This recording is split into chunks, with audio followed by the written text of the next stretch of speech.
Бәріне сәлем. Мұғалімнің өміріне қош келдіңіздер. Бұл жерде мен студенттік кездегі суретті қойған. Бұдан әрі бүгін сіздермен жалпы мұғалімдік туралы жас маманның бір кішкене бір 2-3 ай көлемінде жұмыс жасаған кездегі қалыптасқан ой туралы бөлісетін боламын, және ең алғашқы әсерлерім, менің түсініктерім туралы кішкене айтып кеткім келеді. Әрі қарай мен әрқашан мұғалім болуды армандағам. Тіпті бастауыш сыныптардан ортаңғы сыныптарға келген кезде менен әрқашан сұраған кезде кім боласың, қандай мамандықтың иесі боласың деген кезде мұғалім боламын деп жауап берген. Қандай мұғалім боласың деген кезде тарих пәнінің мұғалімі боламын деген сөздер айтқанмын. Не себепті? Өйткені тарих пәнінің мұғалімі және оның ынтасы менің мектебімдегі жалпы мұғалім саласындағы еңбек етіп жүрген үлкен адамдарды көрген кезде өте көптеген құштарлықтарымыз ашылған болады. Енді бұл жерде мен өзімнің алғашқы жұмыс күнімдегі суретін мен университет аяқтаған бойда мұғалім мамандығы бойынша бірден мектепке жұмысқа келген болатынмын. Мектепке жұмысқа келгенде Мұзафар Әлімбаевтың мектебінің Павлодар қаласының 5-ші класының класс жетекшілікке берілген болатын. Осы балаларды мен өзімнің класс жетекшілігіне алған болатынмын. Және енді осы балалар туралы кішігірім ақпарат менің ойым туралы. Мен осы классты алған бойда бірден әлеуметтік желілерді қолға алуды ойластырдым. Не себепті? Өйткені ата-аналарға және де мектеп әкімшілігіне өзіміздің жұмыстарымызды және біздің істеп жатқан дүниелерімізді көрсету отыру мақсатында және осындай әлеуметтік желілер арқылы балалардың қызығушылығы және олардың ерекшеленіп көзге түсуге деген ұмтылыстары артатындығы байқалды. Енді осы әлеуметтік желідегі мен не салдым, сол туралы кішкене ақпараттар беріп қояйын. Біріншіден, класстың таныстығы. Бұл біріншіден біздің мектептегі гимназиялық класс. Бұл класс бірінші сыныптан бері бірге оқып келе жатырғандықтан достық орта қалыптасқан, мектеп ішіндегі іс-шараларға, жалпы сынып ішіндегі іс-шараларға белсенді қатысады әр бала. Және үздік оқиды. Мақтанышпен айта аламыз, бірінші тоқсан бойынша оқу үлгерімдері ең жоғарғы, мектеп ішіндегі ең жоғарғы көрсеткіштердің қатарында болған болады. Одан әрі, мен өзімнің эссемде Астана туралы кішігірім ақпарат берген болатын. Не себепті? Өйткені менің ойымша балалардың дұрыс тамақтануы оқу үлгерімінің артуға мүмкіндік береді.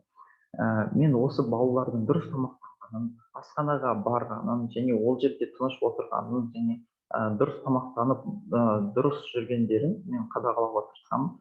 Жаңағы кеткендей, бұл оқу үлгерімін арттыруға үлкен мүмкіндік береді. Бұл туралы мен көп жерден оқыған болатын, әдістемелік кітаптарда немесе біздің министріміздің сұхбаттарында баланың дұрыс тамақтануы, оқушының дұрыс тамақтануы үлкен әсер ететіндігі қазірдің өзінде әйгілі дүние болып табылады. Одан әрі, мектепішілік белсенділіктер. Мен сабақ беру процесінен бөлек олардың түстен кейінгі қосымша спорттық секцияларға келген кезін бақылап отырамын. Менің балаларым волейболға, баскетболға келіп мектеп ішіндегі қатысады, соларды бақылап қарап отырамын. Одан бөлек сыныбымның балалары мектепішілік олимпиадалар, қалалық олимпиадалар, облыстық олимпиадаларға және ғылыми жобаларға өз үлестерін қосып қатысып жүрген балалар мектептегі ғылыми шақтанда белсенділігі бар балалар болып табылады. Одан бөлек, үшінші суретте бұл біздің балалардың кездесулерде отырған кезі. Мен мектепке біздің класспен кездесуге әртүрлі қонақтарды шақыруға тырысамын. Осы уақытқа дейін, осы қыркүйек айынан бастап 3 ай көлемінде радио жүргізуші ханымды және басқа да трамвай жүргізушісі және әртүрлі сала өкілдерінің адамдарды шақырып олармен бірге сұхбаттасуды жөн көріп отырмын. Не себепті? Өйткені балалар қарапайым еңбек адамдарынан үздік мотивациялар алады деп есептеймін. Және де одан бөлек балаларға әртүрлі ақпараттар келген кезде олар өздеріне керекті мамандықты таңдай алады деген ой қалыптасты. Осының арқасында мен осындай жобаны қолға алған болатынмын. Қазірдің өзінде осы 3 ай көлемінде балалар 4 түрлі қонақпен кездесті. Және келесі қонақтарды кімді шақырайын дегенде балалар өздерінің қызығушылықтарымен өздеріне қалайтын мамандықтың иелерін шақыруды сұрайды әрқашан. Енді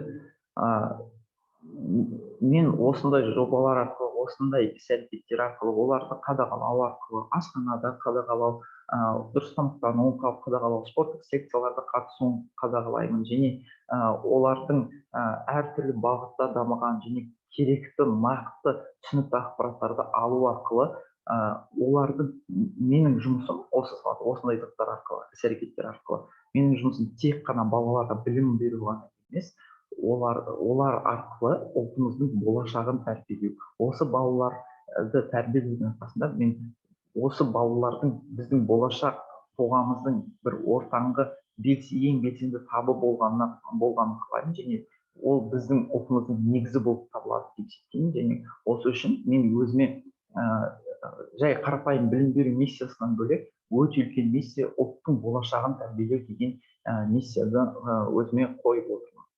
Осындай менде класс, осындай менде сынып жетекшілік, осындай менде кішігірім болса да жобалар. Үлкен рахмет.